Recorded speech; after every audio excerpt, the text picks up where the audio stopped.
किसी ने पूछा, आप इतना गहरा कैसे लिख लेते हो? मैंने कहा, आपने गहरा वे ही लिख पाते हैं जो गहरी चोट पाते हैं। तो मेरा प्रश्न है महाराज श्री, क्या लिखने के लिए चोट पाना जरूरी है या किसी दूसरे की चोट को देख करके भी लिखा जा सकता है? बहुत सही। कृपया समाधान करें। देखिए, ऐसा है कि जो लेखक बनते हैं, कहीं ना कहीं उनके जीवन में जो चोट दिखती है और चोट मिलती है, वो दोनों से ही लेखक बन पाते हैं। एक अच्छा शायर था, उसने कहा कि अगर तुम मेरी जिंदगी में ना आती तो मेरा शायर बनने का सपना अधूरा रह जाता। कहीं ना कहीं बाहर का निमित्त कार्यकारी होता है। हमने जो आपके हाथ में ये कविता का हमारा संग्रह है, ये सारी कविताएं हमने अपने जीवन की घटनाओं पे लिखी हैं। अगर आप प्रत्येक कविता को ध्यान से पढ़ोगे तो आपको मालूम चल जाएगा कि उस दिन क्या घटना घटी गई है। तो हमारे साथ जब भी जीवन में घटित होता है तो हम उसको लिख लेते हैं। उसका कारण ये है कि अगर अपनी बात किसी से कही जाए तो हंसी होती है, लोग हंसी करते हैं, लेकिन साथ बहुत कम लोग निभाते हैं। तो क्यों ना उसको पेपर में निकाल दिया जाए। अगर किसी व्यक्ति की कोई बात बुरी लग जाए और आप उससे डायरेक्ट कह दो तो व्यक्ति टूट जाएगा। तो आप उसको कागज में लिख लो, लेकिन उसमें उसका नाम ना लिखा जाए, क्योंकि अगर कोई यहाँ शायर हो तो समझ जाएगा कि जिसके ऊपर शायरी लिखी जाती है उसमें उसका नाम नहीं लिखा जाता।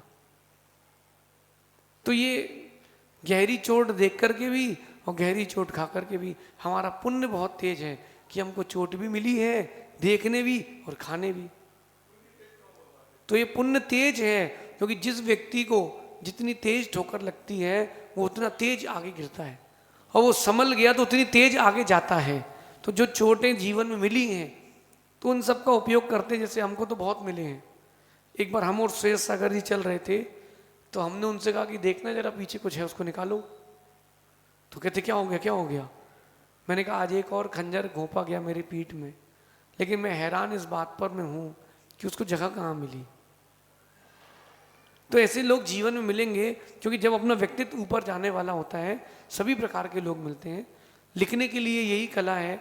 दूसरी बात, विशेष बात, अगर गुरु ने आपको परख लिया है और गुरु ने आपको अगर एक बार सरस्वती की सिद्धि दे दी है तो मुझे नहीं लगता कि कोई भी चीज लिखना कठिन होगी।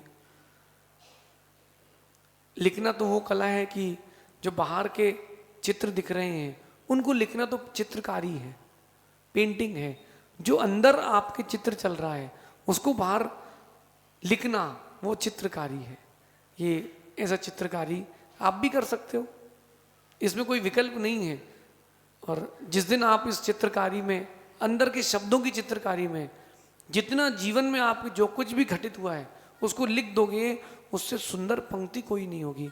जैसे कभी किसी के साथ हुआ हो कि जब समय पर किसी की जरूरत हो और वो धोखा दे जाए या हाथ खड़े कर ले, तो हमने उसके लिए लिखी कि एक सफेद कागज पर सफेद स्याही से मैंने अपनों का नाम लिखा और फिर नीचे काली स्याही से धोखेबाज लिखा। तो अंदर की चीज जब बाहर आएगी तो ऐसी कविताएं जरूर लिख जाएंगी। क्षमा सागर महाराज की हमको बहुत प्रेरणा मिली इसमें, जब हमने उनके अंतिम दर्शन किए थे, पहली और आखिरी। तो उनकी मैंने वो दृश्य देखा कि वो अपने ही प्रवचन सुनकर के रो रहे थे, क्योंकि वो बोल नहीं पा रहे थे।